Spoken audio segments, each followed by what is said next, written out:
من الآب والابن والروح القدس إلى واحد آمين. مكتوب عليكم انا صح؟ هو النهارده اليوم الحقيقه مش بتاعي، هو بتاع باشمهندس سامح رأفت، وانا يعني حصلت له ظروف فانا جيت، بس هو حظي انا الحلو يعني. طيب هعيد تعريف بسرعه كده انا مين عشان لو في حد اول مره يبقى معانا. انا اسمي سامح عوض، خادم في معهد المشورة في المعادي، معايا ماجستير من انجلترا في السايكولوجي، وحاليا بخلص الدكتوراه في صلواتكم. متجوز بقالي 19 سنة وعندي ولد وبنت، ابني في سنة أولى جامعة. إدمان، يعني إيه إدمان؟ طبعا قبل ما نبتدي هتصلوا إن ربنا يكون واقف في النص، أنتوا عارفين متعودين، طبعا عارفين إن هو ما بعرفش أتكلم صح؟ فأنتوا هتصلوا عشان هو يبعت كلام. ها، يعني إيه إدمان؟ مش عارف أتخلص من حاجة.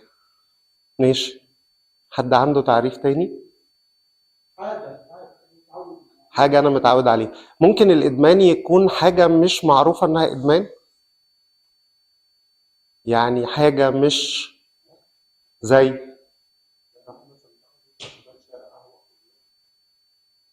بقت عادة. التليفون إدمان، عادة إدمان، الأكل إدمان. نعم، الكلام فيما مفيد ولا يضر. مدمن كلام. يعني الإدمان ده حاجة ممكن تكون موجودة في حياتنا، ممكن نكون حاسين بيها، ممكن بنعملها وإحنا مش مدركين إن إحنا مدمنينها. يعني ممكن أكون مدمن بس أنا مش عارف إن أنا مدمن. طب إيه هو تعريفه؟ هو أنا بتعود على حاجة معينة بعملها في حياتي ومعرفش أمارس حياتي من غيرها، معرفش أبطلها. لو متعود على كوباية شاي كوباية قهوة الصبح وما بعرفش أبطلها، ولو نزلت ومزاجي ما بقاش حلو فده إدمان. فأنا ممكن أكون مدمن وأنا مش مستوعب إن أنا مدمن. الإدمان بيبقى يا إما المادة يا إما العادة.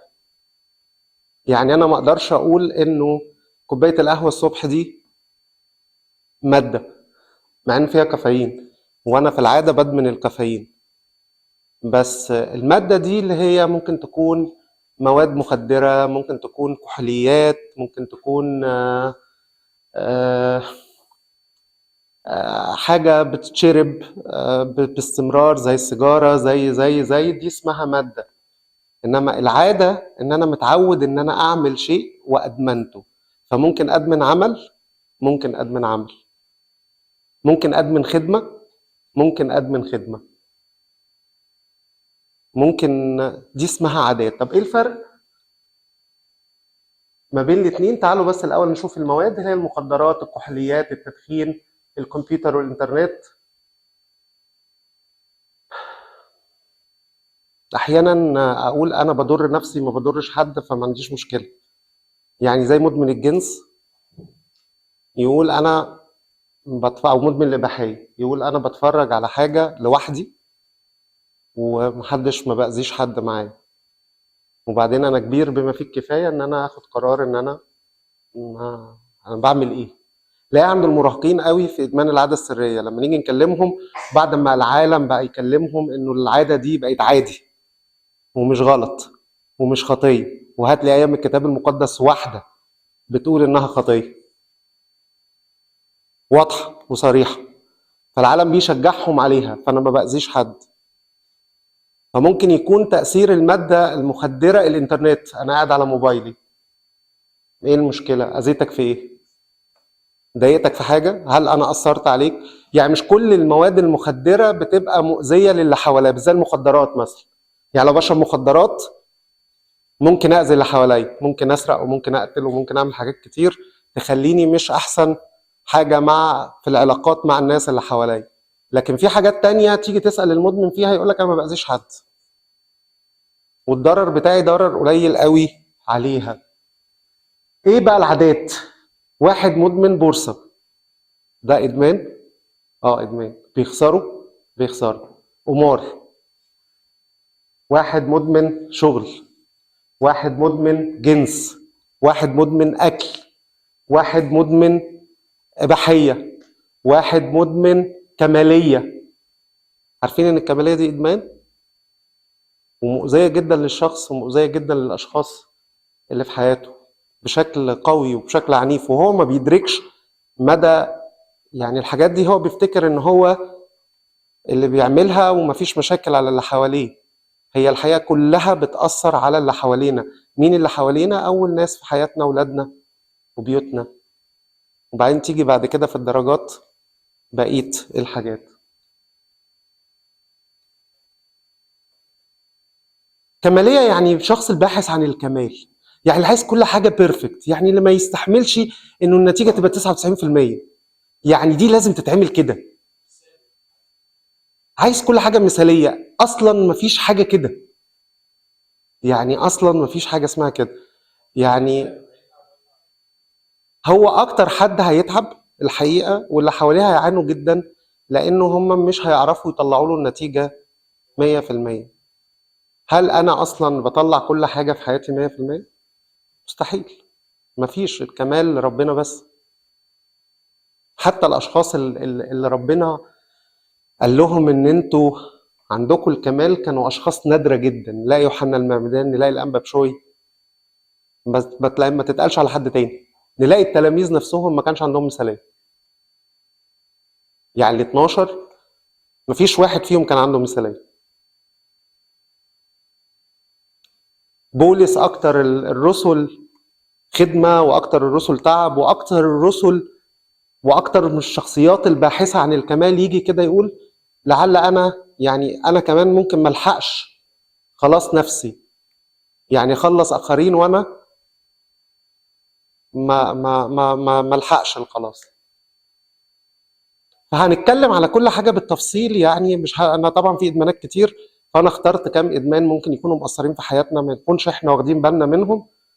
فمش حاطط فيهم الكمالية، بس كويس إن أنتوا جريتوا شكلي ليه. فهكلمكم عنها في آخر الوقت لو كان عندنا وقت. إدمان المواد إدمان عضوي بيصيب الدماغ، ويا إما جاي سبب ليه وسبب وراثي، يا إما ليه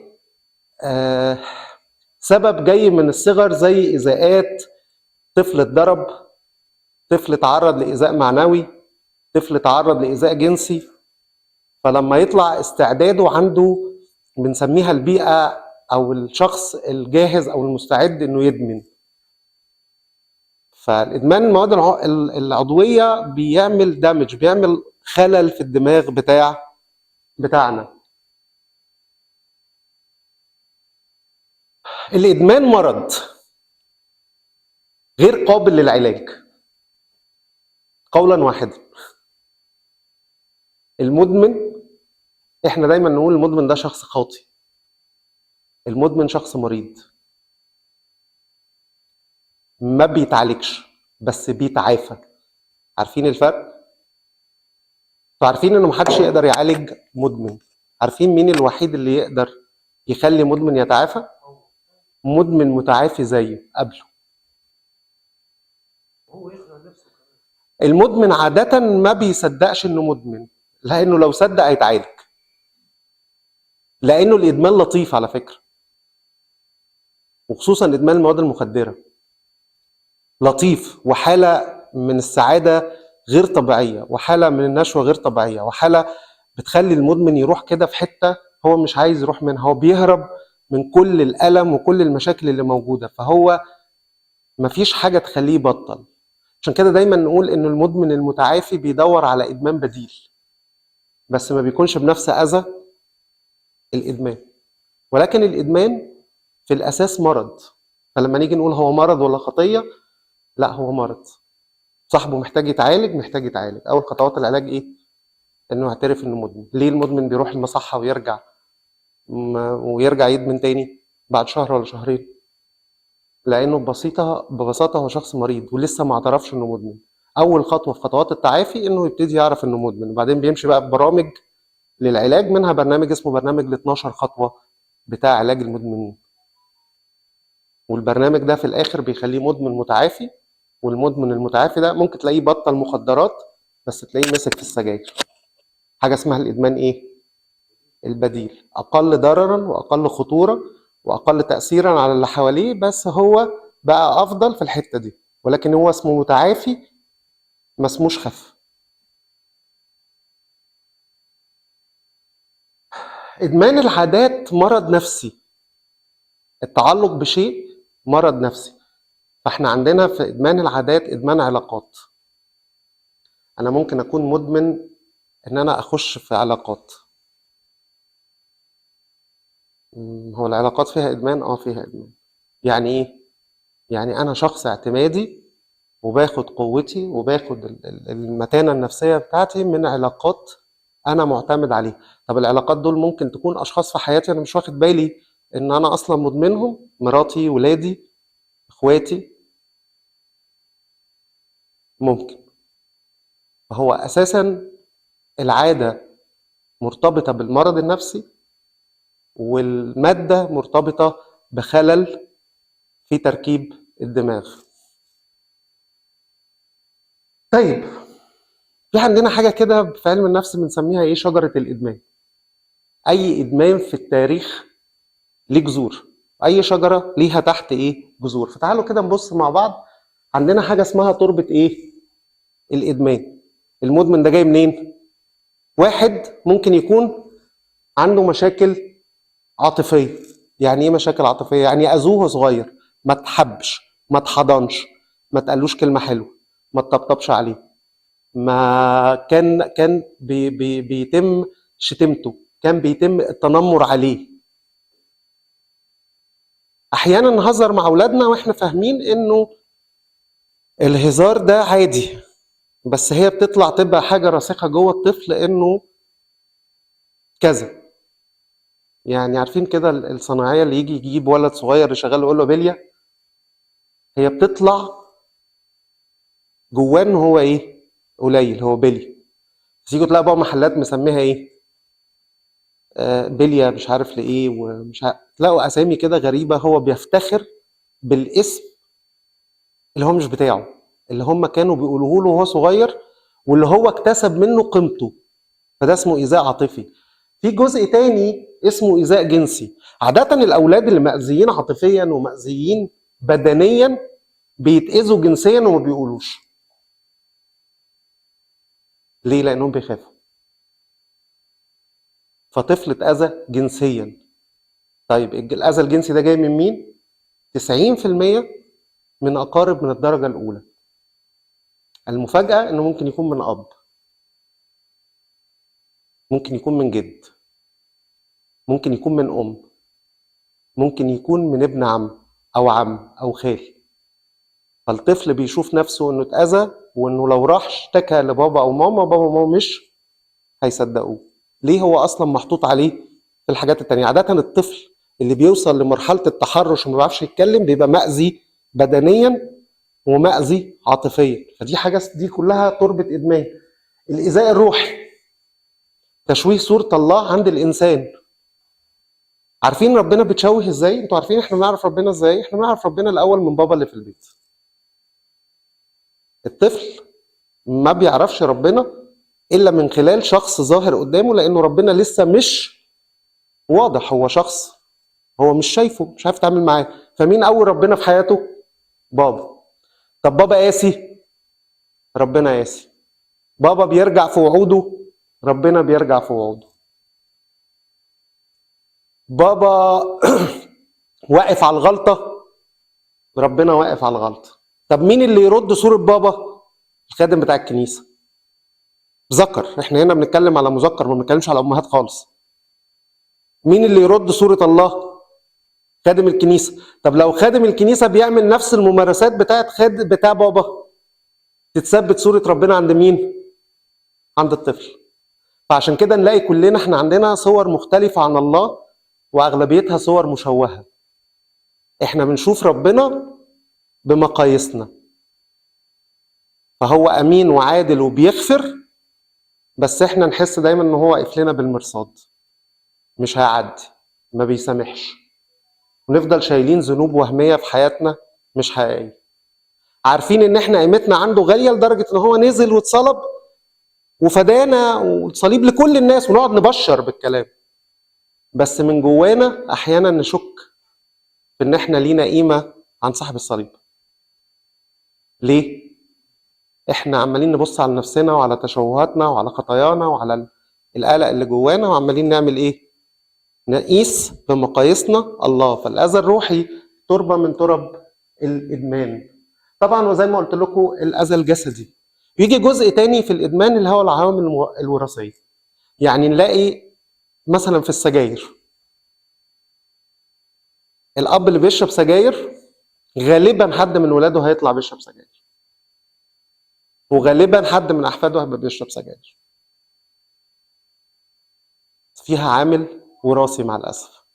ونفس الكلام في الادمان، لان احنا قلنا الادمان بتاع المواد هو جزء فيه بيبقى خلل في الدماغ، وبالتالي هو خلل في الجينات، فممكن يبقى الادمان جاي نتيجه عوامل وراثيه. طب التربه دي لما بتطلع بتجيبني بقى ايه؟ الادمان. ادمن ايه؟ ادمن كحوليات، ادمن كحوليات. ادمن مخدرات، ادمن مخدرات. ادمن عادات، ادمن عادات. ادمن علاقات، ادمن علاقات. برضو حاجه في الادمان انه العضوي مرتبط بالجسد والعادات مرتبطه بالنفس، ولكن كل واحد فيهم واخد حته من ايه؟ من التاني. يعني نيجي نلاقي ادمان المواد واخد حته من ايه؟ من الجزء النفسي، ونيجي نلاقي ادمان العادات واخد جزء من الحته ايه؟ العضويه اللي هي فيها الجسد. طيب المدمن ايه مشكلته؟ مشكلته في الدايره دي. الدايره دي عباره عن ايه؟ واحد متألم، موجوع، عايز يهرب من الألم بتاعه بأي شكل. بأي شكل. ممكن الألم ده يكون ان هو بيصحى كل يوم مضغوط طول النهار، بيشتغل فما بيلحقش ينام كويس، فبيصحى تاني يوم محتاج كوباية الشاي والسيجارة، محتاج فنجان القهوة عشان يقدر يعمل ايه؟ يكمل حياته. فيبتدي الموضوع ايه؟ عندي ألم.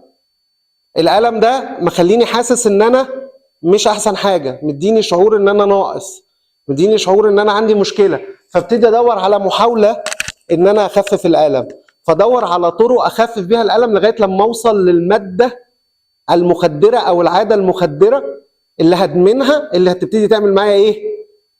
تخفيف الالم ده. وبعدها اروح واقع فيها، وبعدها احس بالذنب، وبعدها بعد ما احس بالذنب ما انا متألم تاني، فعايز اعمل ايه؟ عايز اعيد الدايره ايه؟ بيسموها الدايره الادمانيه. وافضل اكرر واحاول اتوب والاقي نفسي مش قادر، وارجع عشان انا مش قادر اخش في الالم، فاحاول ان انا اخفف الالم، وافضل الدايره تفضل تكرر نفسها يوميا. اسهل مثل عشان نقدر نوضح الادمان بيحصل ازاي بيبقى في الافكار الجنسيه او الادمان الجنسي. الادمان الجنسي ايه اللي بيحصل فيه؟ انا بتجيلي فكره جنسيه، ضميري وفطرتي والروح القدس اللي جوايا بيقول لي ايه؟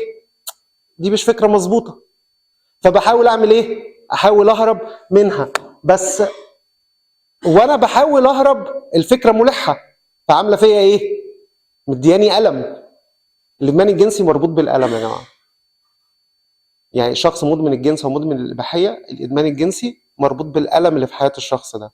فمش شرط الشخص المدمن جنسيا انه يكون شخص وحش، هو بيهرب من الالم اللي في حياته من خلال الجنس.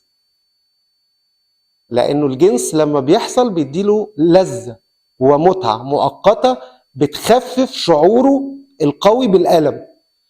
فيبتدي بيحاول يهرب ما يعرفش، فيتألم اكتر، فيحاول ان هو يستسلم، وبعدين يحس ان هو ازاي انا اعمل كده؟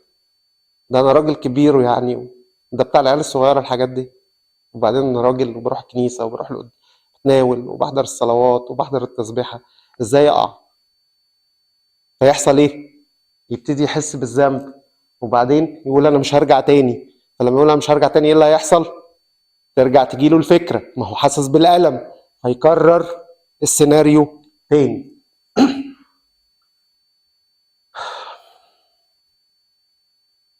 كل ما بحس بالالم انا بحاول اهرب منه، فبعمل حاجه تخليني اهرب. الادمان سلوك او فكره بتسيطر على دماغي، هي مأثره لدرجه انا مش عارف اهرب منها ازاي. هو سلوك قهري بنسميه. كل مره بنسى اللي حصل وارجع اعيد ايه المنظومه من الاول. يعني ايه؟ يعني انا وقعت في الشهوه الجنسيه، عشان احنا دلوقتي هنتكلم في الربع ساعه اللي جايين دول على ادمان الجنس. اتفرجت بقى على فيلم مش تمام، عملت علاقه مش تمام، فكرت افكار مش تمام، واتضايقت وتبت ورحت اعترفت. وقد ايه كان شكلي وحش وانا قدام ابونا وانا راجل كبير كده، ان انا اروح اقول له انا عملت الموضوع ده. الموضوع مؤلم. لما هتيجي الفكره تاني هعمل ايه؟ هنسى الخجل والخزي اللي انا كنت فيه وانا رايح اعترف. ليه؟ الالم اقوى من الشعور.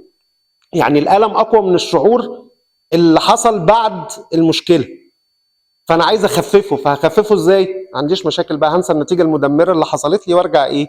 اعيده من اول وجديد. مدمن العادات حتى لو كان مدمن كوبايه النسكافيه هو عنده مشكله في صورته الذاتيه وفي قيمته. ازاي؟ يعني انت عشان تقول انت عايز تقنعني يعني ان انا عشان بحب اشرب كوبايه الشاي الصبح ولا كوبايه القهوه الصبح انا كده مش حاسس بالقيمه؟ ما هو اصل كلنا ما بنحسش بيها. ليه؟ هقولها لكم. انا قلتها لكم يمكن قبل كده. احنا مخنا او عقلنا متكون من جزئين، جزء واعي وجزء لا واعي. مشكلتنا الكبيره انه 80% موجود في اللاوعي و20% في اللاوعي.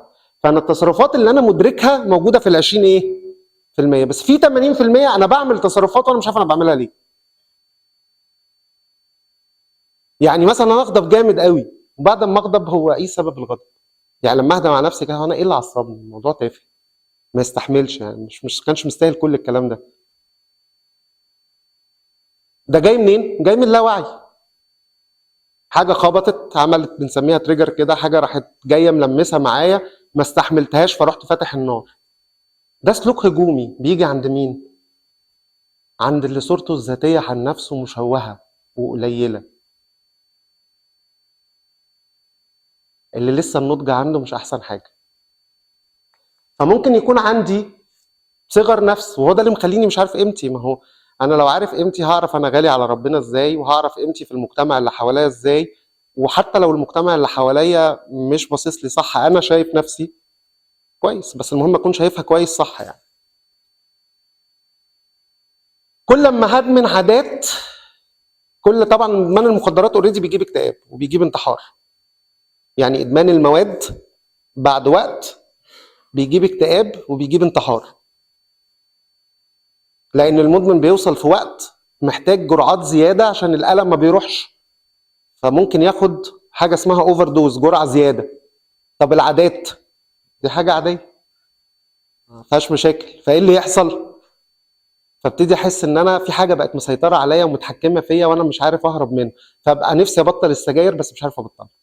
السجاير ما بيعتبروهاش ادمان، لسه مش مصنفه في التصنيف بتاع الادمان، بس هي ادمان. ليه؟ الماده اللي جوه السيجاره اللي هي النيكوتين ماده بتسبب الادمان. فانا طول الوقت عارف اضرار السجاير بس مش عارف ابطلها. عارف انها بتاذي ولادي واحفادي، بتاذيني انا شخصيا بس مش عارف ابطلها. فابتدي اخش في دايره ايه؟ حزن. الحزن يجيب ايه؟ يجيب اكتئاب. الجنس ده واحد اسمه باتريك كارنس، ده راجل من المعالجين الكبار بتوع الادمان الجنسي. بيقول ايه؟ بيقول ان ادمان الجنس طريقه عن تعبير المدمن عن حجم الالم الذي بداخله وحجم الاحتياجات الغير مشبعه في حياته. يعني انا ممكن ابقى في البيت مع مراتي، فانا مش حاسس ان مراتي مقدراني، وحاسه باللي انا بعمله عشان خاطرها، فده يعمل الم كتير. ده مش مبرر، ده معناه ان انا بفكر غلط، عشان بس مش بعد ما اخلص حد ياخده مبرر يعني. فابتدي ادور على ايه؟ على واحده تانية. ليه؟ علشان احاول الواحده التانية دي تيجي تعوضني عن المشاعر اللي انا مش حاسسها في البيت. ولادي مش مقدرين تعبي عشانهم، فاروح اعمل ايه؟ اهرب بالقصه دي. طب كان عندي احتياج بالحب والحضن وعايز بس حد يطبطب عليا. الرجاله احنا جامدين قاسيين، احنا بس يعني بنبقى محتاجين حضن بس ما بنطلبوش، محتاجين حد يطبطب علينا بس ما بنطلبوش. فلما بتجيلنا من بره بيجيلنا الطبطبه والحضن، بس الطبطبه والحضن ده فعل ايه؟ مؤقت. تلاقوا الشخص مدمن الجنس يتعامل مع الشخصيه الادمانيه اللي هو بيروح لها حلوه قوي. طب جرب كده تتعامل زي ما انت حلو قوي كده جوه البيت بنفس الطريقه، هتلاقي الحياه اختلفت. طب الشخصيه اللي هناك الناحيه الثانيه دي بتديني احسن حاجه عندها ليه؟ ما هي رخر عندها مشكله، وهي رخر عندها احتياج. طب بعد شويه الاحتياج ده هيحصل له ايه؟ ده احتياج مشبع بطريقه غلط. فنبتدي ندور على ايه؟ على شخصيه اخرى. فنبتدي نتعدد في ايه؟ في العلاقات. وممكن عشان ما اخشش في علاقات اتفرج على حاجات. يعني قعدت مع حد بيقول لي انا راجل كبير وفي وظيفه كبيره ومرموقه، يقول لي انا ما بعرفش ما اتفرجش. انا لو ما اتفرجتش تبقى عندي مشكله. انا لا واثق في غفران الله ليا لاني ما استاهلوش، ولا واثق في اي حاجه، ولا واثق في محبه بيتي ولا اولادي ولا اي حد. انا ما استاهلش، بس انا مش عارف ابطل. خشوا بقى دوروا على المشاكل كده لما تقعدوا معاه، هتلاقوا شويه مشاكل كده في الجون، وهتلاقوه بقى بيقع في حاجات تودي في داهيه. يعني هذا الرجل دخل في مشاريع بدون دراسه. ليه؟ ده مش واعي انه يفكر كويس، ده مشغول بقى خلاص مركز في حته تانيه، فبالتالي خسر فلوسه، فبالتالي اضطر ياخد فلوس، فبالتالي بقى عليه شيكات وصلات امانه. فالنتيجه بقت ايه؟ انه هيتحبس. دلوقتي بيعمل ايه؟ بيجري يدور على مين يسدد الازمه، وفي نفس الوقت مش قادر يبطل، لانه لما بيتفرج بيهدى شويه وبيخفف الدايره بتاعت ايه؟ الالم اللي هو عايش فيها. الادمان الجنسي معناه ان انا فقدت القدره على السيطره، بقى عندي غريزه مش دافع. انتوا عارفين الفرق بيني وبين الحيوان؟ انه انا عندي دافع، الحيوان عنده غريزه. فايه الغريزه اللي عند الحيوان؟ هي حاجتين، هي حاجه اسمها يخفف التوتر بتاع الجنس، وحاجه تانية اسمها التكاثر والتناسل. الجنس عندنا مش كده، الجنس عندنا مقدس، والدليل على كده ان ربنا نفسه عنده جنس. جنس عندي يعني حب، جنس عندي يعني ابداع، مش يعني علاقه. جنس عندي يعني مواهب، مواهبي تشجيع للكوره. مين اهلاوي؟ واحد بس، محدش شجع كوره. شفتوا الماتش امبارح؟ احنا امبارح بعد ما اتفرجنا على الماتش، الماتش لطيف جدا جدا جدا، وبعدين فجاه اول ما خسرنا كلنا احنا عاملين ازاي؟ ده جنس. فالجنس اللي خلقه ربنا جوانا مش بتاع علاقات، انما بيترجم في علاقه في الجسد الواحد. هيعمل العلاقه الحميميه عشان الاثنين يبقوا جسد ايه؟ واحد، ترجمه للحب. فلما بيخرج بره اطار ترجمه الحب بيتحول لايه؟ لغريزه حيوانيه. فانا بتحول بدون ما اخد بالي من انسان، انا اسف، لكائن تاني او حاجه تانية. هنا في المنطقه بتاعت البنزين، وهنا في المنطقه بتاعت الفرامل. دي اللي فيها الاحاسيس وكل الايذاءات والحاجات اللي حصلت لي من وانا صغير. والحته دي لما بتكبر وبتتضخم مع الاسف ما بتتعالجش خالص خالص، تفضل متضخمه، ومع كل ايذاء جديد بتتضخم اكتر. فده يأس. فربنا عمل لنا حاجه تانية مش موجوده عند الحيوانات، اللي هي الفص الجبهي اللي قدام، حاجه اسمها منطقه ايه؟ الفرامل، المنطقه بتاعت الوعي والادراك والمنطق. فدي دورها تعمل فيا ايه؟ دي دورها لما اجي هنا دي تنقح عليا، دي تقول لها حبيبتي ما ينفعش. بس الادمان بيعمل ايه في المنطقه دي؟ هنا في حاجه اسمها موصلات عصبيه عامله زي المشابك. فالادمان يروح عامل ايه؟ يبتدي يقفل الموصلات العصبيه اللي موجوده في الفص الجبهي، فيحصل ايه الفص الجبهي ده؟ يكش كده، يحصل له ضمور. عشان كده نقول لاولادنا الصغيرين، عشان ادمان الموبايل ده خطر، وبقولها لكم عشان تقولوها لاولادكم. الولاد لغايه سن 18 سنه المنطقه دي ما بتكونش لسه كملت عندهم. فتخيلوا هم بيدمنوا الموبايل قبل ال 18 سنه، فتخيلوا لما يبقى عندهم 18 سنه هتبقى ايه؟ مش موجوده. بس نشكر ربنا ان المنطقه دي بترجع تتصلح تاني، والموصلات دي بتفتح تاني لما بتعالج من الادمان اللي انا فيه، وارجع تاني ابقى بني ادم وافكر بشكل صح. طول ما دي قافله انا بتحول بدون ما ادرك لحيوان. الناس اللي اخترعوا الموبايل اكبر اتنين، ستيف جوبز واسمه ايه بتاع مايكروسوفت، بيل جيتس، ما دخلوش ولادهم فيها مدارس فيها انترنت لغايه لما خلصوا مرحله الثانوي.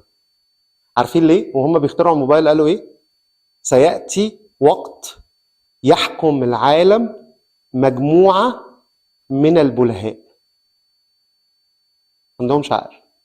هو اللي بيحصل نفسه في الاي اي، في الذكاء الاصطناعي، انه هيجي وقت يسيطر على البني ادم.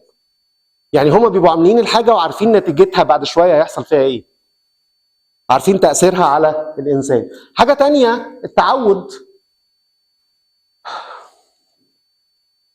كل ما احاول اتفطم، كل ما ده هيخلق جوايا عوارض نفسيه مش مظبوطه تضايقني اكتر. الشخص المدمن جنسيا يسعى الى الجنس بلا تمييز. بلا تمييز يعني ممكن، يعني بقى تعالوا كده نخش في التدريج بتاع، يعني هي دي محاضره كبيره لوحدها بتاعت الجنس دي، ادمان الجنس، بس انا جايب لكم منها شويه مقتطفات. يعني ايه؟ يعني يبتدي الاول بالعاده السريه، وبعدين يشاهد اباحيه، وبعدين يبتدي يحاول يتجوز عشان يحاول يعف نفسه، فيفهم انه الجواز هو العلاج، فتبقى الكارثه انه الجواز مش هيبقى العلاج، الجواز هيدخله ويلبسه في الحيط. لان هو هيحاول يترجم كل الافكار اللي خدها من العاده السريه اللي هي التوحد. هو الهدف من العلاقه بتاعت الجواز ايه؟ ان انا اخرج من العزله بتاعتي واتحد باخر. فاللي حصل في العاده السريه وادمان الاباحيه ايه؟ ان انا بقيت لوحدي، فلما اجي يبقى ما عنديش شريكه حياه ايه اللي يحصل؟ ما اعرفش ابقى مع اخر. وبعدين واحده واحده ابتدي اخش في علاقه بحجه ان انا مش راضي، وبعدين واحده واحده العلاقه تتطور فيبقوا علاقتين، وبعدين واحده واحده ممكن اقف بعربيتي في الشارع اجيب حد من الشارع وانا حتى ما اعرفش هو عنده مرض ولا عنده اي حاجه. وبقى في الدرجات الاصعب لو الزوج والزوجه مدمنين للجنس، نسمع بقى عن تبادل الزوجات، ونسمع عن الجنس اللي هو مش مظبوط، ونسمع عن الحاجات اللي هي كلها هدفها السعي ان انا اهرب من الالم. الشخص المدمن جنسيا، وده اغلبيه الرجاله الادمان ده ظاهر اكتر عند الرجاله، لانه حتى البنات الصغيرين في سن المراهقه ممكن يكونوا بيعملوا العاده السريه هم اكتر من الولاد، بس بدون ما يعرفوا ان اسمها العاده السريه. يعني نسبه العاده السريه عند البنات اكبر من الولاد، بس البنات بيعملوها وهم مش فاهمين قصتها. عشان كده احنا دايما نقول نتكلم مع بناتنا، الامهات تتكلم مع بناتهم، والرجاله يتكلموا مع الابهات، يتكلموا مع اولادهم. ومهم ان احنا نكلمهم عن الجنس عشان يبقى الافكار اللي احنا بنديها لهم هي الافكار المظبوطه، بدل ما ياخدوها من العالم افكار مغلوطه. الشخص المدمن للجنس بيفتخر بان هو مدمن للجنس. وانتوا رجاله وفاهمين ان احنا بنقعد مع رجاله كتير يتباهى بعلاقاته، ويتباهى بوسامته، ويتباهى بجسمه، ويتباهى بالحاجات اللي عنده. ليه؟ هو بيحاول يعوض النقص اللي فيه وياخد قيمته منين؟ من العلاقات اللي موجوده. ايه هو السلوك الادماني في الجنس؟ الانشغال بافكار جنسيه، الاثاره الجنسيه الشديده اللي هو فقدان السيطره، السلوك القهري، والنتيجه الخزي واليأس، ان انا هفضل بيني وبين نفسي حاسس انه مفيش فيا امل، وان انا شخص مش كويس، وبيقولوها كده انا شخص زباله. وبيقولوا كلمه اصعب مش هقدر اقولها، مع انه الفكره انه ربنا برضه مش شايفهم بكل الغباوه دي، مش شايفهم كده، بس هو بيبقى شايف نفسه كده. الصفات المميزه للادمان احنا قلنا ان هو سلوك ملزم بيشمل فقدان للسيطره، ودايما بتيجي معاه نتائج ايه؟ سلبيه. طب ايه انواع الادمانات الجنسيه؟ ادمان احلام اليقظه. في واحد ما يعملش لا عاده سريه ولا يتفرج على افلام بورنو، ولكن يفضل عنده احلام يقظه بايه؟ بعلاقات. فده جزء من الادمان. ادمان اغواء الاخرين والايقاع بهم. عندنا ناس كده في المعهد بتوع ادمان، ستات تقول لك انا بعرف الراجل الصياد، بيسموه الشخص ده الصياد، بعرفه من اول نظره من عينه، مهما كان بحاول يظهر بمظاهر التقوى. اسمه الصياد. الشخص ده اللي هو بيغوي الاخرين ده اسمه الصياد. يمارس الجنس مع مجهولات حتى لو لليله واحده وما عندوش مشاكل في اي حاجه. كان عندي حد مش مسيحي طبيب، كان من الشخصيات اللي زي كده وسافر بره، وبعدين دخل في علاقه وهو بره بقى حب يامن نفسه عشان هو بقى طبيب ففاهم الايدز وفاهم الكلام ده كله. فعلى حظه السيء ان الحاجات اللي كان عاملها للحمايه طلعت مقطوعه. فرجع قعد 6 شهور بيموت بكى، بيموت بكى. طب تفتكروا هو بيموت بكى بطل؟ لانه انتوا عارفين الايدز ما بيبانش الا بعد 6 شهور. انا ما اعرفش انتوا عارفين المعلومه ولا لا. يعني عشان الشخص اللي اتصاب عشان تطلع نتيجته ايجابيه دي تطلع بعد 6 شهور.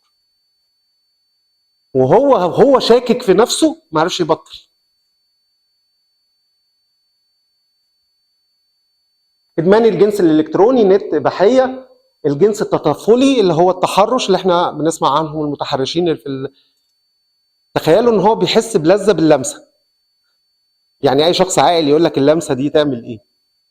الشخص المتحرش ده اللمسه دي بتديله نفس الشعور بتاع العلاقه الكامله. والممارسات الاخرى طبعا يعني مش عايزه اطول عليكم في الحته بتاعه الجنس. خطورته ايه؟ الجنس، ادمان الجنس اخطر من ادمان الكوكايين. بكم مره؟ ب 12 مره. هقول لكم ليه دلوقتي. ادمان الجنس يؤدي الى اضطرابات نفسيه وجسديه مدمره وخطيره. اضطرابات نفسيه. الاضطراب النفسي مرحله اعلى شويه من الوجع النفسي. في حاجات بتتعالج في 6 جلسات، في حاجات بتتعالج في 2 و3، في حاجات ما بتتعالجش خالص. يفضل بقى ماشي على جلسات علاج ونديله ادويه، جلسات علاج ونديله ادويه، ولو بطل ينتكس. فده الادمان الجنسي. بيسموه كده بره في امريكا ان هو هيروين الادمان الجنسي. المواد المخدره هي ماده بتخش المخ وبالعلاج بتعرف تطلع ايه منه.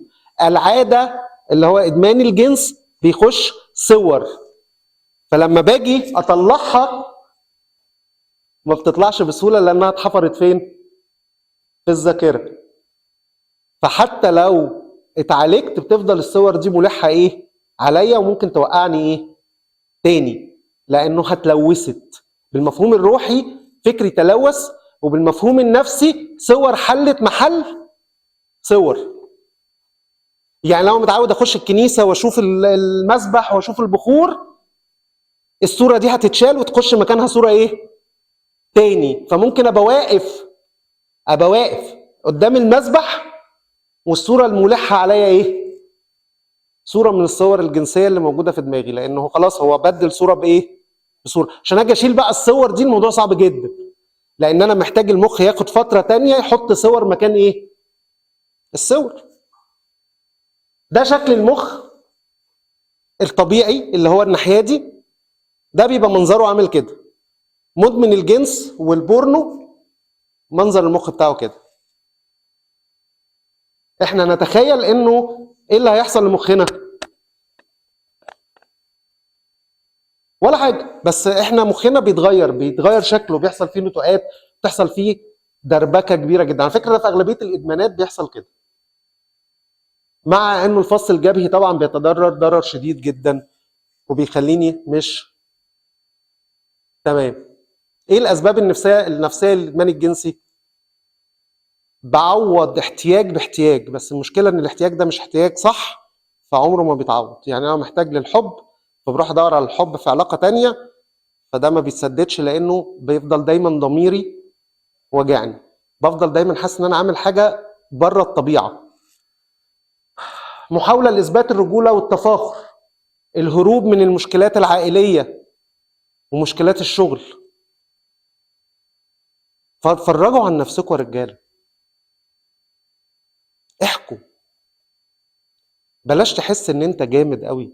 بروح، انتوا عارفين ان احنا المشيرين، ابونا هيبقى عارف، يقول لك لازم يبقى ليك مشير عشان ما تتحرقش. ليه؟ انت هتقعد تسمع مشاكل ناس كتير، فالمشاكل دي ممكن تأثر ايه؟ فيك. فانت محتاج تروح لايه؟ لمشير انت كمان تحكي معاه. ففي مره رحت للمشير بتاعي، قلت له في حاجه بتحصل لي غريبه مش فاهمها. قال لي ايه؟ قلت له بقى عندي فوبيا، نوع من الفوبيا، حاجه كده في اضطراب، حاجه اسمه القلق، حاجه اسمها القلق الهوسي، ده مش موجود عندي، فجاه ظهر. قال لي ايه اللي حصل الفتره اللي فاتت؟ قلت له مش عارف، مش يعني كل اللي انا فاكره الفتره اللي فاتت ان انا الفتره اللي فاتت تعرضت لضغوط قويه جدا جدا جدا، بس قلت انا بطل وهعدي. عارفين رد عليا قال لي ايه؟ قال لي كل حاجه بتدخلها في دماغك بمزاجك هتطلع منك غصب عنك. فاللي انت اللي حصل ايه؟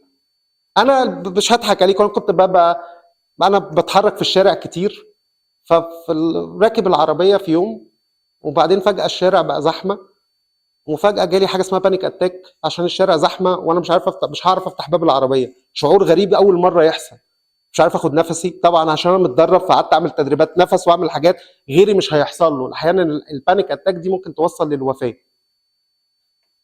عشان انا عملت ايه؟ قعدت اخزن ضغوط واقول انا بطل وهقدر اكمل، وده كلنا الرجاله بنعمله، وما عنديش حد بطلع وبفرغ الطاقه دي معاه. اضطرابات نفسيه،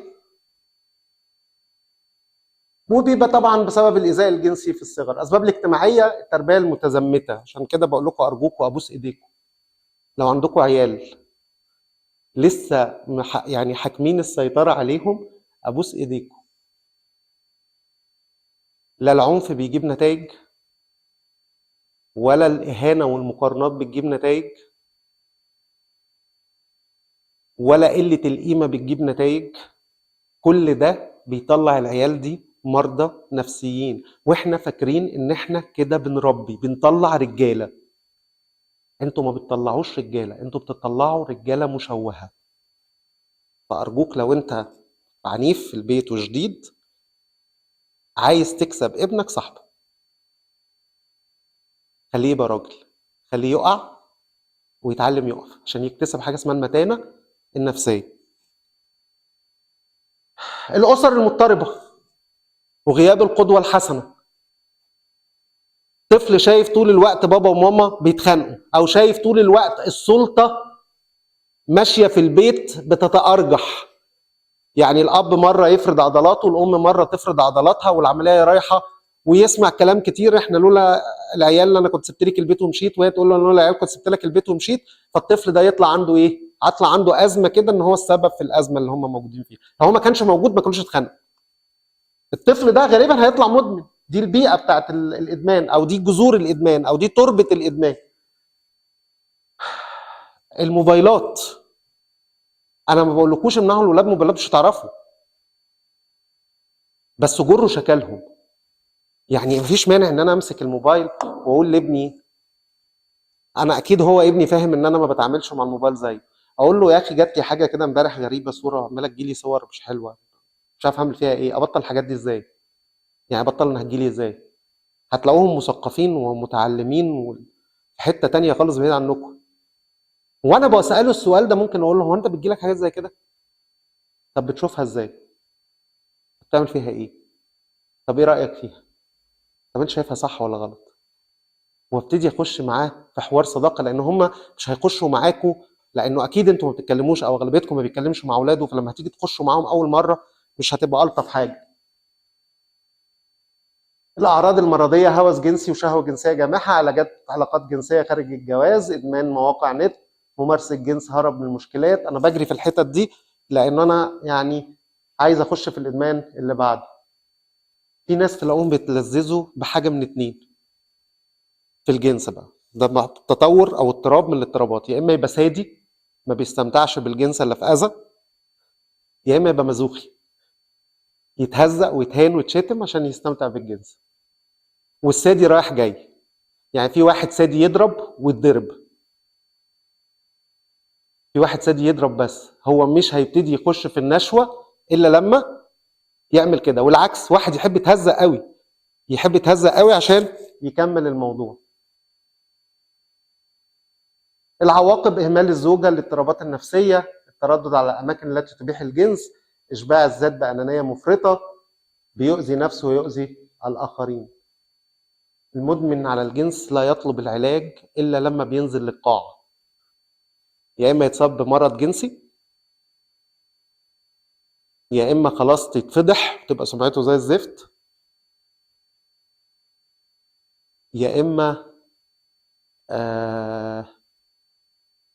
يعني تبقى جايه كده زياره نعمه، اللي هو جات له توبه مفاجاه. غير كده مش هعترف ان هو مدمن على الجنس.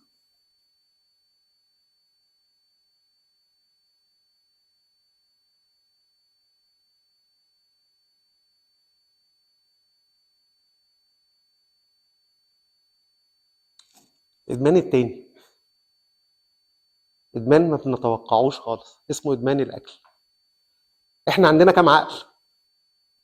لا انا عايزكم تروحوا تيجوا معايا، انا عارف ان المحاضره دي تقيله وابونا وانتوا بتقولوا لي عليها بصراحه قعدت اشوف يعني هي تتقال ازاي. يعني دي بتتقال لمتخصصين اكتر عشان يعرفوا نتائج وارقام وحاجات زي كده، بس المهم ان احنا نبقى عارفينها يعني. وانا عارف ان انا جاي قاعد في وسط مجتمع كنسي، فاغلبيتنا مش هيبقى بيعاني من الحاجات دي، بس المهم اولادنا، لان اولادنا ممكن يكونوا بيعانوا واحنا مش واخدين بالنا. احنا عندنا كام عقل؟ ها السؤال ده صعب؟ عقل حقيقي وعقل باطن.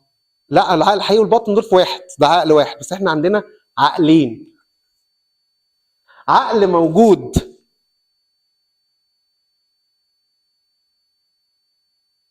في دماغنا وعقل موجود في معدتنا. ده حقيقه. الناقلات العصبيه بتاعه المزاج اللي بتنقل النواقل العصبيه اللي بترفع المزاج وتسبب السعاده، بدايتها بتيجي من حاجه اسمها الجهاز المعوي الدماغي. ده موجود فين؟ هنا. فنلاقينا لما نبقى متضايقين قوي نعمل ايه؟ ناكل. لما نبقى فرحانين قوي نعمل ايه؟ ناكل. ليه؟ الدوبامين والسيروتونين اللي طالعين بيدوني شعور بالسعاده جايين من هنا. فعشان كده انا عندي دماغ بتبتدي منين؟ من هنا، وبعدين تطلع على فين؟ على فوق. تمام؟ فانا في الاكل عندي دماغين مش دماغ واحده. طيب دي دماغ المعده فيها النواقل العصبيه، فيها دوبامين وايه؟ وسيروتونين، الاثنين مسؤولين عن ايه؟ عن المزاج. طب ايه الفرق بين الدوبامين والسيروتونين؟ هقول لكم. الدوبامين طماع. يعني ايه طماع؟ ده سبب الادمان. يعني اي ادمان سببه الدوبامين. ليه بقى؟ ده ياخد ويقول كمان، ياخد ويقول ايه؟ كمان. السيروتونين ده بتاع مزاج بس عاقل. يعمل ايه؟ ده اللي بتيجي مني السعاده من جوه الايه؟ لبره. يعني لما اعمل حاجه حلوه في حد والاقي نفسي مبسوط، ده السيروتونين بتاعي بيعمل ايه؟ بيطلع. لكن لما اخد حاجه من بره، اشرب قهوه، اشرب شاي، اشرب سيجاره، اكل شوكولاتايه، اكل اكله حلوه، اعمل اخش في ادمان الجنس، اخش في ادمان المخدرات، كحوليات، الكلام ده كله، مين صاحبنا اللعيب اللي بيلعب؟ دوبامين. وكل لما ياخد ما بيشبعش، طماع، عايز ياخد ايه؟ اكتر. يوصل في ادمان المخدرات للجرعه ايه؟ الزياده. هنشوف في الاكل دلوقتي بيعمل ايه. في الاكل بيخرب الدنيا. ايه المواد بقى اللي بتسبب الادمان وبناكلها كل يوم واحنا ما بناخدش بالنا منها؟ رز، مكرونه، عيش. كل الكربوهيدرات دي بتسبب ادمان. طب احنا حد فينا بيقدر يبطلها؟ احنا غالبا هنطلع كلنا مدمنين ايه؟ اكل. سكريات. مين هنا بياخد اكتر من معلقتين سكر؟ ما ترفعوش ايديكم، انتوا نمتوا مني. انا ما باخدش سكر. برافو عليك. المواد المحلاه صناعيا. ايه المواد المحلاه صناعيا؟ اي حاجه بنجيبها من بره ومحطوط فيها، او بناخد الحاجات اللي هي بتاعت الدايت اللي هي فيها السكروز والحاجات اللي هي اسمها مواد محلاه صناعيه. الدهون المشبعه، كل انواع الزيوت والدهون بقى اللي جايه من اللحمه، اللي جايه من السمنه النباتي، اللي جايه من الزيوت المهدرجه، اللي موجوده في التيك اواي لان اكيد دي ما بتتعملش بسمنه بلدي. والحاجه الوحيده اللي تطلع بره الدهون دي وتبقى مفيده السمنه الطبيعي والزبده البلدي. ما بيعملوش ادمان وبيعلوا الكوليسترول الحلو، انما دول بيعلوا الكوليسترول ايه؟ الحاجه الساقعه، مياه غازيه بكل انواعها، الكافيين، الجانك فودز اللي هو الاكل التيك اواي اللي احنا بنجيبه من بره. نبقى فرحانين قوي يوم ما نعمل لعيالنا اكله كده في البيت ونروح نعزمهم على ماكدونالدز ولا ناخدهم نوديهم ناكلهم بيتزا، ولا صح؟ مش بتعملوا كده؟ بتبقوا فرحانين انتوا قوي كده، صح؟ انتوا بتخلصوا على العيال وبتخلصوا على نفسيكم. مواد غير طبيعيه بتدخل المخ تدي احساس بالسعاده والنشوه. المخ بقى ما بيعرفش يتعامل مع المواد اللي داخله دي، فيعمل ايه؟ ما بيعرفش يتعامل في الطبيعي، ما بيرجعش. هو خد حاجه، خد جرعه، يعني سندوتش الماكدونالدز ده، ابقوا شيلوها عشان ما حدش يقول ان احنا بنسوق سمعتها من الفيديو. في كميه مواد غير طبيعيه، مش طبيعي، يعني حاجه فوق الخيال. فلما بتخش الجسم مش متعود، فالجسم يعمل ايه؟ مش قادر يقراها. فيعمل ايه المخ؟ يعمل ايه؟ هو انبسط. المعده، المخ اللي تحت اداله ايه؟ قال له باشا انت كده فل ولوز العنب، انت زي الفل. فروح داخل عامل ايه؟ طالب تاني. فلو هو انا ما عنديش سندوتش، هبتدي اخد حاجات تانية تعوض، بسكريات، بحاجات بقى، رز، مكرونه، عيش، واكل كميات منها عشان اقدر اعوض الكميه اللي داخلالي. طب ايه اللي بيحصل من الادمان بتاع الاكل؟ دهون على الكبد. اغلبيتنا احنا المصريين عندنا دهون على الكبد، كوليسترول. وكتير مننا ما يكتشفش الكوليسترول مع الاسف لانه ملوش اعراض باينه وواضحه الا في مراحله الاخيره. فيبقى نيجي نكتشف كده مره ان احنا تعبانين ومرهقين ومزاجنا مش حلو وهمدانين، فنروح الدكتور يقول لنا نعمل له تحليل نلاقي الكوليسترول فين؟ طالع في اخر الدنيا. ارتفاع ضغط الدم، امراض القلب، السمنه. طيب ادمان الاكل في نوعين خطر قوي بيسيبوا ولادنا. واحد اسمه فقدان الشهيه العصبي، وواحد اسمه ال ال ال ال ال ال الشره العصبي. الشره للاكل العصبي. طب ايه الفرق بين الاثنين؟ الشره العصبي ده اللي هو البوليميا ده تلاقوا البنات، هتلاقوا الاثنين دول عند البنات اكتر. تلاقوا البنات تاكل تاكل تاكل تاكل، هم جسمهم طبيعي، بس تحاول تفرغ الاكل اللي بتاكله بطريقه غير ايه؟ طبيعيه. ترجع، تاخد حاجات دايت كتير، فجاه جسمها يطلع جامد قوي، فجاه يروح جسمها نازل قوي. هي بتاكل كميات اكل رهيبه وبعدين تروح عامله ايه؟ يا مرجعاها يا واخده مسيلات. طبعا النتائج اللي بتحصل نتيجه ده بتبقى بتودي للوفاه، يعني بتوصل ان هم يموتوا. فهو ادمان خطر. النوع الثاني دول اللي جايين لنا من المجاعه، اللي بتحسب صباعها بالسنتيمتر هي تخنت قد ايه، وتلاقوهم كده عاملين كده. وده بيسيب رجاله وستات، بس الستات اكتر. فنلاقي الناس اللي بتروح تلعب جيم بعنف ورياضه وتجري وتعمل، تلاقيهم هم جسمهم رفيع قوي وما ياكلوش ويرموا كل مشاكلهم، ينسوها ويفكروا تبقى المشكله الرئيسيه بتاعتهم فين؟ في الاكل والوزن. وكأن القيمه بتاعتهم كلها جايه منين؟ من الوزن. الاثنين دول بيخلصوا على حياه ناس، بيموتوا قولا واحدا. فممكن يبقى اولادنا عندهم ده واحنا مش واخدين بالنا منه. ممكن يجي للولاد، هيجي للولاد والرجاله بنسب قليله، بس هيبقى اكتر عند البنات والستات. احنا الرجاله بقى سبت لكم دي نحتفل بيها في الاخر. ادمان الشغل، 3/4 مدمن شغل بعنف. احنا ممكن نبقى قاعدين دلوقتي في الاجتماع وفي مننا ناس عماله تفكر في شغلها. طيب ايه اللي بيحصل في ادمان العمل؟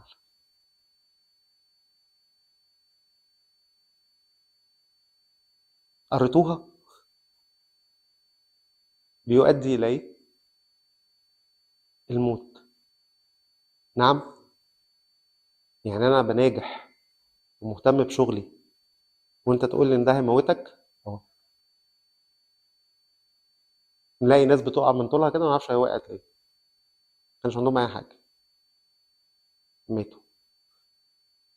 ده طبعا انه غير الامراض الجسديه اللي بتصيب مدمن العمل، ده غير ان مدمن العمل بشكل او باخر بيبقى مدمن حاجه تانية عشان يعوض اللي بيحصل له من العمل. طب ايه اللي بيحصل؟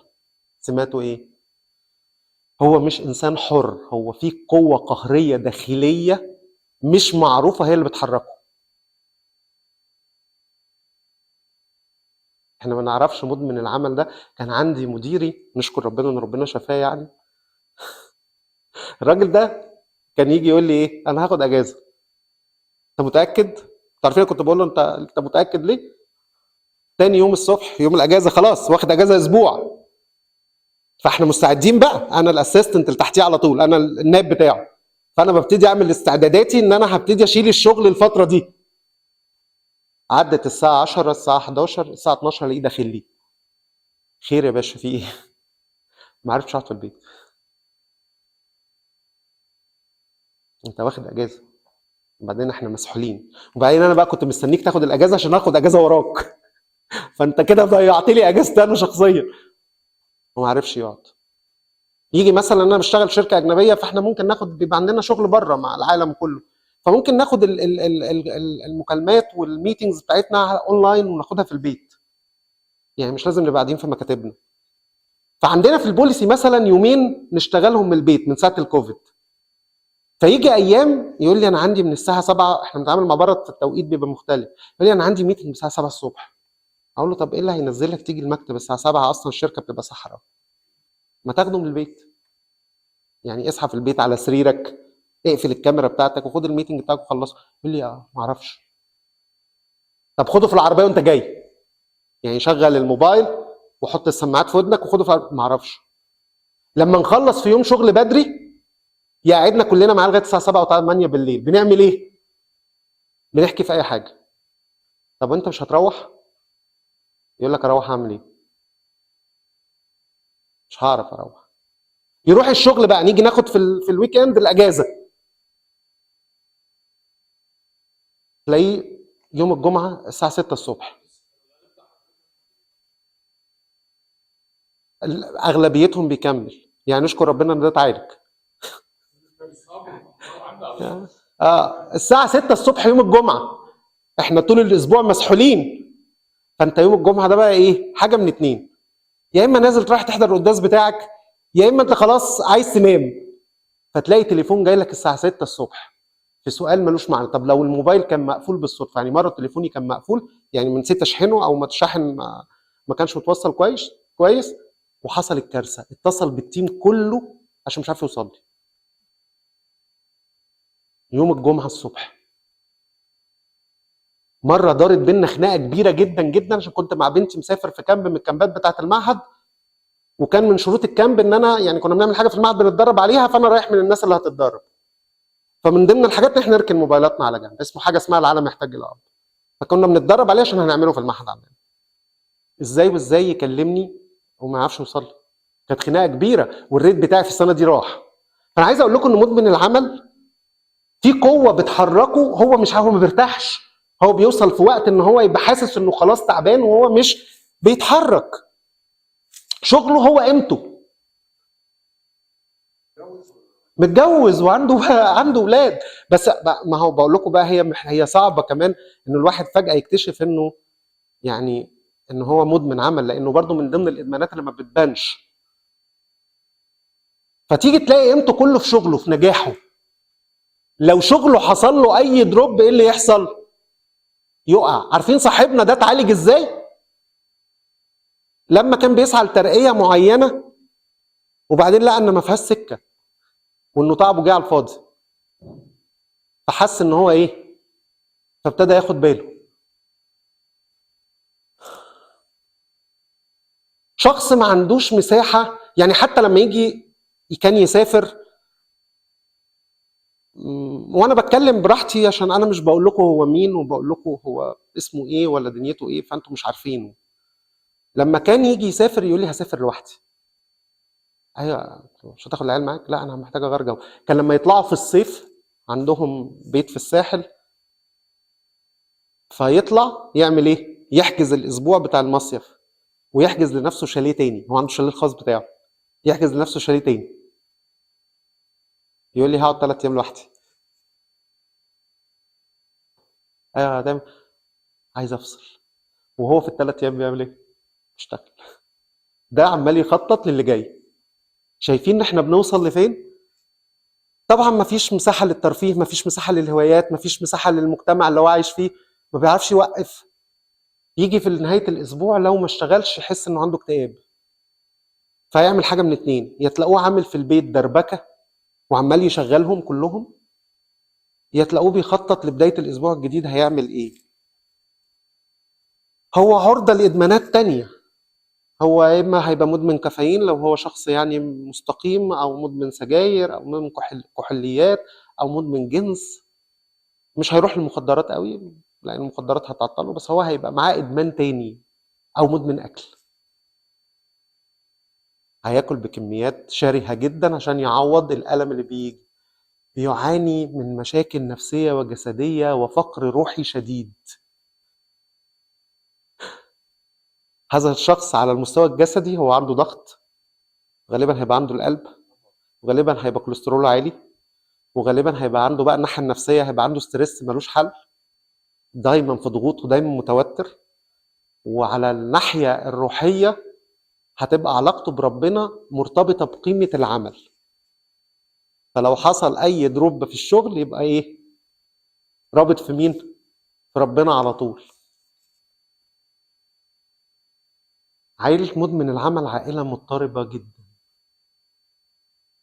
واذا كان فينا اغلبيتنا مش ممكن ما بنوصلش للدرجه القصوى من ادمان العمل، بس بيبقى عندنا جزء كبير من ادمان العمل، هتلاقوا ان غالبيه مراتاتنا بتشتكي: احنا ما بنشوفكش،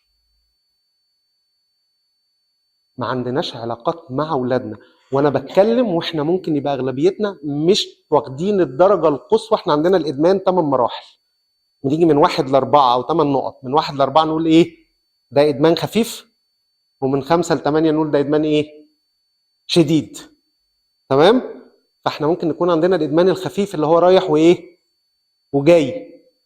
هتلاقوا دايما الاسر دي عندها مشكله. الاب يعني ادمان العمل غالبا عند الرجاله، موجود عند الستات بنسب اقل من الرجاله بكتير. هنيجي نلاقي ايه؟ نلاقي علاقته باولاده. يعني لسه كنت بتكلم مع حد هو مخرج وعنده استوديو، كنت بصور عنده حاجات في شغلي يعني. فقاعدين بكلمه فدار بينا حوار، يعرف هو حد من دكاتره التربيه، فبيقول لي ده صاحبي وبتاع. عارفين انتوا ايهاب ماجد صح؟ لو حد فيكم بيسمع عن امهات هتبقى عارفين ايهاب ماجد اكتر.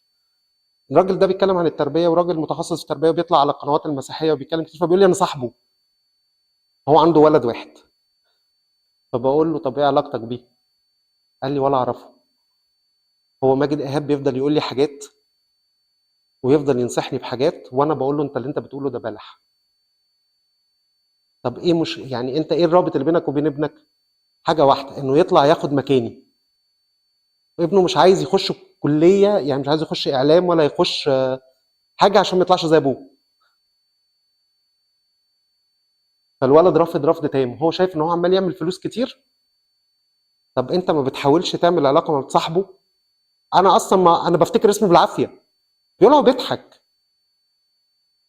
بيقول هو بيضحك. تخيلوا علاقته بقى بمراته هتبقى شكلها ايه؟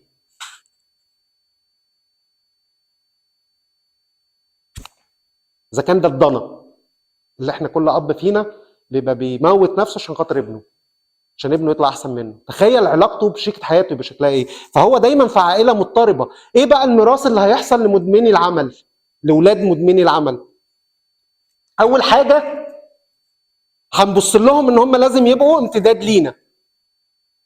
يعني انا مثلا صاحب شغل وانا نجحت في شغلي وبقيت طموح، عايز ابني ايه؟ يورث. فيطلع ابني يقول لي ايه اللي انا عايش في جلباب ايه؟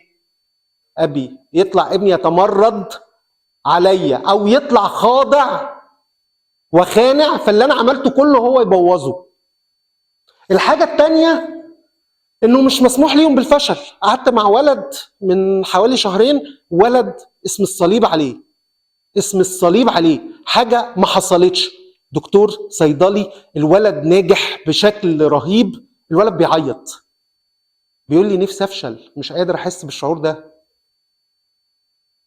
في حد بيحب يفشل؟ قال لي انا نفسي افشل. انا واصل لمرحله ان انا بقيت بنجح حتى في الخدمه بشكل غير طبيعي، فخايف لما يجي لي الفشل اموت. الولد عنده 30 سنه. فبقول له طب احكي لي كده. قال لي انا طول الوقت شايفيني الالفه في البيت، طول الوقت عمالين شايفيني احسن من اخويا، فبيقارنوا اخويا بيا. ده انا حتى لما دخلت كليه صيدله جيت في سنه شلت ماده، امي راحت واخداني على جنب قالت لي اوعى تقول لاخوك لحسن لو عرف ممكن يقع، لان اخوه طبعا مش بنفس الشطاره بتاعته. بيقول لي انا نفسي احس بشعور الفشل واحس ان انا هطلع منه. شايفين اب وام وصلوا ابنهم، الولد ناجح، الولد اسم الصليب عليه مبهر، بس تخيلوا كم الالم اللي يخلي ولد بالنجاح ده بيبكي بيعيط وبيتمنى الفشل، ويا ريته عارف يوصل له. هو خلاص اتعود انه يعمل كل حاجه كما قال الكتاب. حاجه التانية، مدمن العمل عشان غالبا شغله بيبقى مسيطر عليه، فدايما بيوعد وفي الغالب ما بيوفيش لاولاده. فبيطلع الولاد دول عندهم مشكلتين، يا اما حاسين ان هم متروكين، يا اما حاسين ان التعامل بينهم وبين ابوهم خشن. فده بيخلي عندهم احتياجات تتعوض بادمان، تتعوض بادمان. ولادنا مدمنين الموبايلات عشان احنا ما بنقعدش نتكلم معاهم، عشان احنا ما بنصاحبهمش، عشان احنا ما بنشاركهمش في حياتنا، عشان احنا مكان ATM.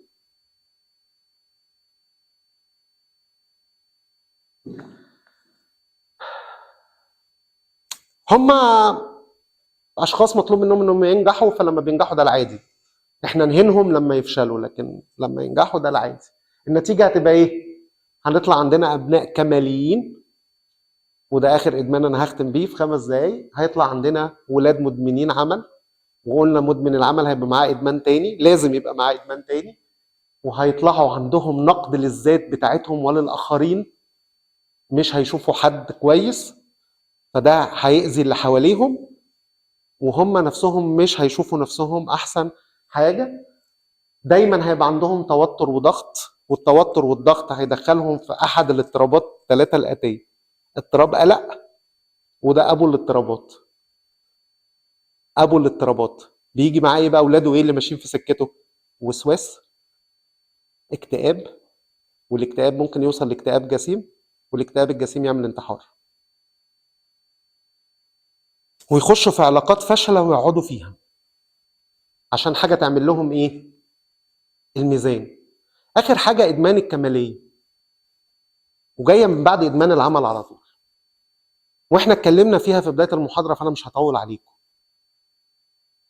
الشخص الكمالي هو شخص بيأذي نفسه ويأذي اقرب الناس ليه، لانه دايما ما بيقبلش الفشل وما بيقبلش ان يبقى فيه نسبه خطأ. فبتكون النتيجه انه اللي حواليه بيبقوا تعبانين منه جدا، وهو نفسه ما بيرتاحش. طيب ايه حلولنا بقى؟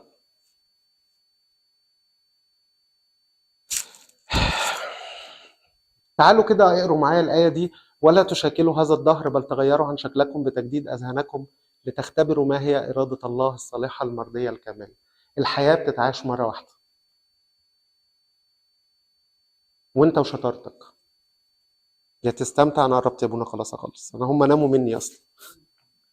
انا حاسس ان هم مش هيبقوا عايزين اجي تاني بعد المحاضره دي. بس انا عارف انها محاضره تقيله يعني، وعارف انها يعني هتبقى بتخش وتخبط في حاجات كده.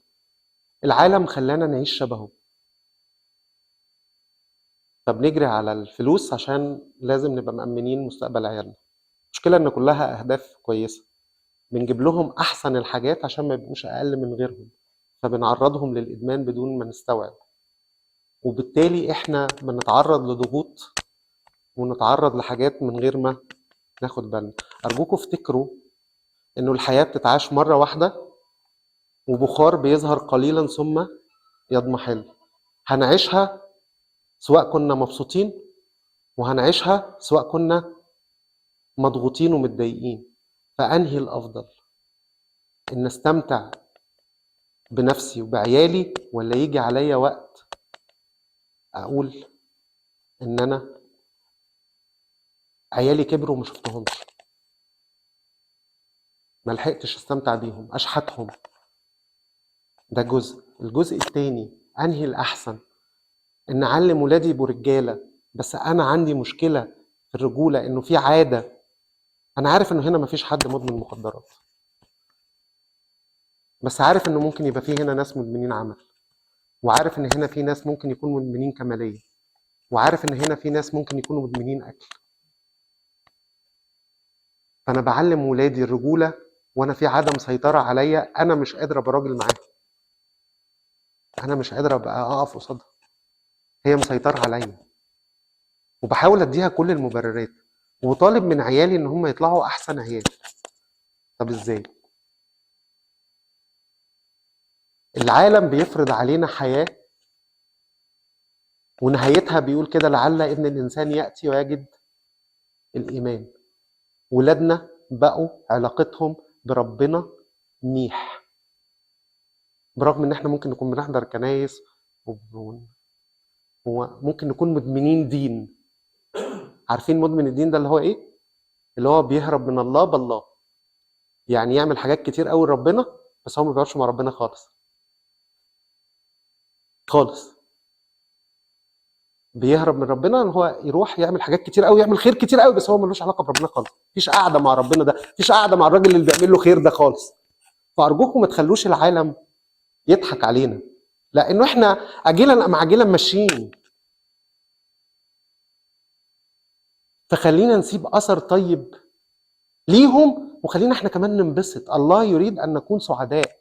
ربنا مش عايز حد فينا يبقى في الضغط ده ولا في وجع القلب ده. هو بيقول لنا ما تفكروش في بكره، واحنا ما بنفكرش الا في بكره. كفايه اليوم وشر. حاجه التانية: تعرفون الحق والحق يحرركم. عارفين المخ الحاجات اللي في ال80% دي امتى بتتشفي من غير دكتور؟ وابونا ياكد على المعلومه: لما اللمبه بتاعت الاوضه بتنور. هنا جوه في اوض ضلمه كتير قوي، فانا مش شايفها. فلما بيجي مثلا حاجه زي كده، اتكلمنا عن الادمان وما كنتش باخد بالي ان في ادمان او عاده متسلطه عليا، ما كنتش عارف هي بتعمل فيا ايه. وبعدين فجاه اكتشفت ده ايه اللي حصل. الاوضه الضلمه دي في لمبه نورت وطلعتها فين؟ في ال20% اللي فوق. لما دخلتها لقيتها وحشه قوي ومكركبه قوي ومش احسن حاجه. بس ربنا عامل فينا، عندنا روح القدس ساكن جوه، يعمل ايه؟ يساعد، والنعمه تساعد ان الاوضه دي تتنظف. فواحده واحده بتتنظف. فتعرفون الحق والحق يحرركم. فاحنا محتاجين ان احنا نبقى عارفين. انا محتاج اتاكد ان انا استطيع كل شيء في المسيح الذي يقويني. محتاج كمان افضفض. انا الرجاله احنا ما بنتكلمش، احنا نضحك ونهزر ونقعد مع اصحابنا، وممكن ننزل نقعد معاهم في الكافيه، وممكن نروح النادي، وممكن نقعد مع اولادنا ونخرجهم، بس احنا ما بنتكلمش. احنا محتاجين نتكلم مع حد بنثق فيه، وما يكونش بس قبل الاعتراف. يعني ما يكونش مهمتي في الكلام وان انا رايح اخرج ادماناتي مع اب اعترافي واخرج انا بشيله الهم وانا ما بتعالجش. جيت خلصت احساس الذنب اللي عندي عنده وشيلته له وانا ما بتعالجش. فانا محتاج الاقي حد بثق فيه احكي معاه عن وجعي. ولو ما لقيتش حد بثق فيه قوي احكي معاه عن وجعي، اروح اتكلم مع حد بيفهم مش عيب ان انا اروح لواحد اخصائي نفسي، مش هيديني برشامه، بس هيقعد معايا يخليني انا وهو نمشي مع بعض في رحله اعدي بيها الحاجه اللي وجعاني دي. وانا بعدي الحاجات دي هلاقي حاجات كتير قوي في السكه هتلاقوها كلها بتتشال. بس انا محتاج حد اقعد اتكلم معاه، محتاج افضفض، مش محتاج اخزن كله جوايا. انا اسف ان المحاضره كانت تقيله، واسف ان انا جيت لكم في موضوع زي ده فسامحوني، حقكم عليا. ويعني لو عندكم اي اسئله، عشان اخدت وقت طويل قوي، فممكن انا هستنى زي ما انتم عارفين، ولو حد عنده سؤال انا من عيني حاضر. شكرا ليكم ان انتم سمعتوا واستحملتوا ونمتوا مني كفايه قوي. شكرا يا بونا.